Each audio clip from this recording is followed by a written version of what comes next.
کی جسمانی تربیت. جسمانی تربیت میں سب سے پہلے یہ دیکھنا ہے کہ بچے کے لیے کھانے کے لیے کیا چیز مفید ہے.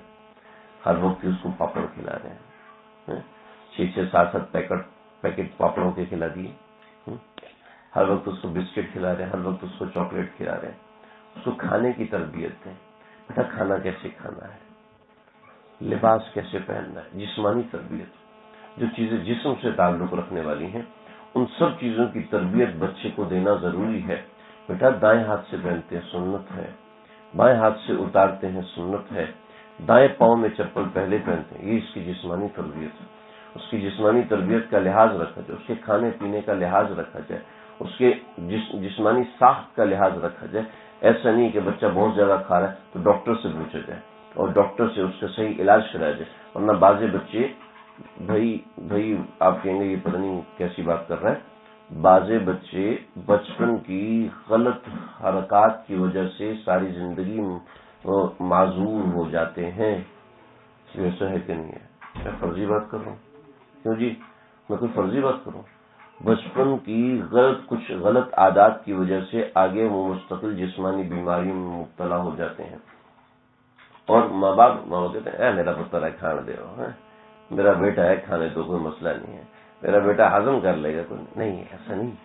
اس کی جسمانی تربیت ہونا ضروری ہے.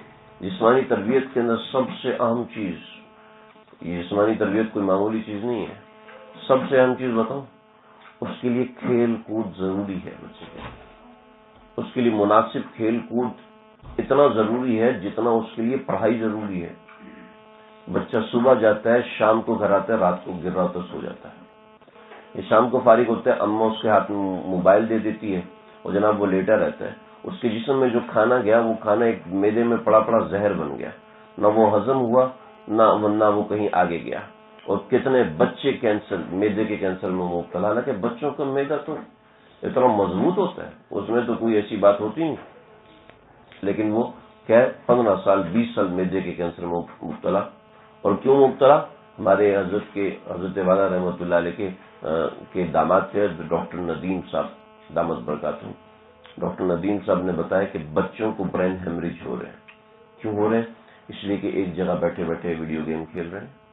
اماں نے ہاتھ میں موبائل دے دیا کہ بیٹے کو موبائل نہیں دوں گا تو بیٹا جو ہے وہ ادھر ادھر بھاگے گا، تنگ کرے گا، ایسے ہوگا ویسے ہوگا. لہذا بچے کے ہاتھ میں موبائل دے دیا.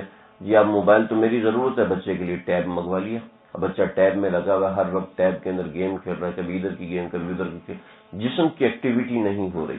جب جسم کی ایکٹیویٹی نہیں ہو رہی تو جسم رگیں جیم ہو جاتی ہیں، گھٹنے جیم ہو جاتے ہیں، انسان چل پھر نہیں سکتا. اور بچوں کے پیٹ نکلنا شروع ہو جاتے ہیں، نظر کمزور ہونا شروع ہو جاتی ہے، اور بچہ جو ہے وہ اس کا حافظہ بالکل گر جاتا ہے، بالکل گر. اس کا دماغ ہر وقت گیم میں لگا رہتا ہے. بچہ ہر چیز کا اثر لیتا ہے، وہ جو چیز کرے گا اس کے دماغ میں وہ چلتی رہے گی. یاد رکھنا، آپ نے اگر اس کو 20 منٹ کے لیے موبائل دیا ہے، ہاں بیٹا گیم کھیل رہو، تو 20 ضرب 4 آپ دے دیں، یعنی 160 منٹ اس کے جائیں گے. 160 منٹ کتنے ہوتے ہیں جی؟ 3 گھنٹے کم 20 منٹ. وہ 3 گھنٹے تک اس گیم کے بارے میں سوچے گا. اس کے آپ جو پڑھائی کریں گے. ہاں جسمانی کھیل جسم پہ اثر کرتے ہیں، دماغ پہ اتنا اثر نہیں کرتے. ویڈیو گیمز یہ دماغ پہ اثر کرتی ہیں جو موبائل کے اندر کھیلی جاتی ہیں. بچوں سے اس موبائل کو دور کریں، اس کو جسمانی ایکٹیویٹی دیں. جی کہاں ایکٹیویٹی دیں؟ باہر بچے خراب ہو جاتے ہیں. میں نے آج ایک صاحب کو بلایا اور کافی محنت کے بعد وہ میرے پاس تشریف لائے. میں نے ان سے کہا بھائی آپ کتنے بجے دفتر سے آتے؟ کہ جی 5 بجے آتا ہوں، میں تھکا ہوا ہوتا ہوں. میں نے کہا دیکھیں، آپ اپنے بچوں کے ساتھ یا تو آپ اپنے بچوں کے ساتھ 1 گھنٹہ گزاریں یا محلے کے لڑکے 1 گھنٹہ گزاریں. جب محلے کے لڑکے گزاریں گے تو ان کا اعتماد آپ پر زیادہ ہوگا، محلے کے بچوں پہ ہوگا. ڈیفینیٹلی محلے کے بچوں پہ ہوگا. اور اگر وہ اپنی کلاس میٹ کے ساتھ 6 گھنٹے گزارتے ہیں اور آپ کے ساتھ 1 منٹ بھی نہیں گزارتے تو آپ کا اثر تو ہوگا نہیں، کلاس میٹ کا اثر ہوگا. اور اگر کلاس میں خواتین ہیں تو ان خواتین کا اثر ہوگا. ظاہر بات ہے اللہ ہی اس کو بچا لے یا کسی شیخ کے مجلس میں جاتا ہے تو الگ بات ہے، ورنہ آپ کا تو کوئی انفلوئنس بچے کے اوپر نہیں ہے، آپ کا تو کوئی اثر بچے کے اوپر نہیں. جب آپ کا اثر بچے پہ نہیں ہے تو یہ اس کے لیے انتہائی نقصان دہ ہے. تو بچے کی جسمانی تربیت ہونا ضروری ہے، اس کے لیے کھیل کود ہونا ضروری ہے. اس کو کھیل کا سامان لا کے دیں، اس کے ساتھ خود کھیلیں. اگر اس کو روزانہ نہیں کھلا سکتے تو ہفتے میں کسی جگہ پر لے کے جائیں, اس کو کھلائیں. اس سے اس کی ذہنی نشوونما ہوگی, اس کا ذہن آگے بڑھے گا. اگر اس کی جسمانی تربیت آپ نہیں کریں گے تو اس کی آگے جسمانی تربیت کون کرے گا؟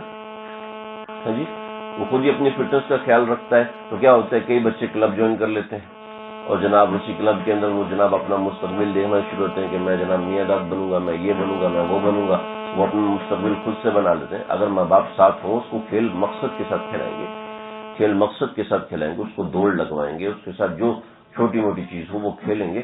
اور اگر ماں باپ نہیں کھیل سکتے ٹھیک ہے, بچوں کا ایک وقت متعین کریں کھیلنے کا, اس میں ان کی جسمانی ایکٹیویٹی ہو.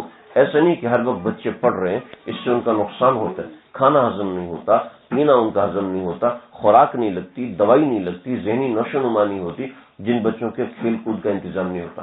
اور وہ ماں باپ جو اپنے بچوں کے لیے کھیل کود کا کوئی انتظام نہیں کرتے, ان کے بچے ہمیشہ دیکھا ہے کہ جسمانی طور پر نقصان میں جاتے ہیں.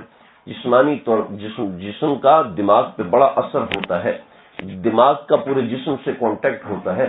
دماغ کا دیکھیں, آپ کو اگر سوئی بھی چوبے گی نا تو دماغ ہمارے ہاتھ, ہمارے سوچنے سے پہلے ہمارا ہاتھ خود بخود حرکت میں آتا ہے, عصبی نظام حرکت میں آ جاتا ہے. وہ سارا کا سارا دماغ کنٹرول کر رہا ہے. میرے سوچنے دیکھنے سے پہلے ہی سی زبان سے نکل جاتی ہے. کیوں نکلتی ہے؟ دماغ کا تعلق پورے جسم سے ہے. ناخن ٹوٹ جائے تب بھی دماغ میں اس کا اثر جاتا ہے, آنکھ ٹوٹ جائے تب بھی دماغ میں اس کا اثر جاتا ہے. کمر کی تکلیف ہوتی ہے پھر بھی وہ دماغ کے ڈاکٹر کو, نیرو فزیشین کو, نیرو سرجن کو دکھاتے ہیں نا.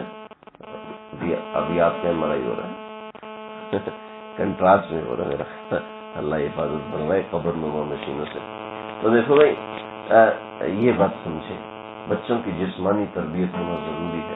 بعض ماں باپ بچوں کو پڑھائی میں اتنا لگا دیتے ہیں کہ ان کی جسمانی تربیت رہ جاتی ہے. اس کا خیال رکھیں. ٹھیک ہے جی, یہ 3 باتیں ہوگی, ایمانی تربیت, اخلاقی تربیت اور جسمانی تربیت. ٹھیک ہے جی. چوتھی چیز ہے ان کی تعلیمی تربیت.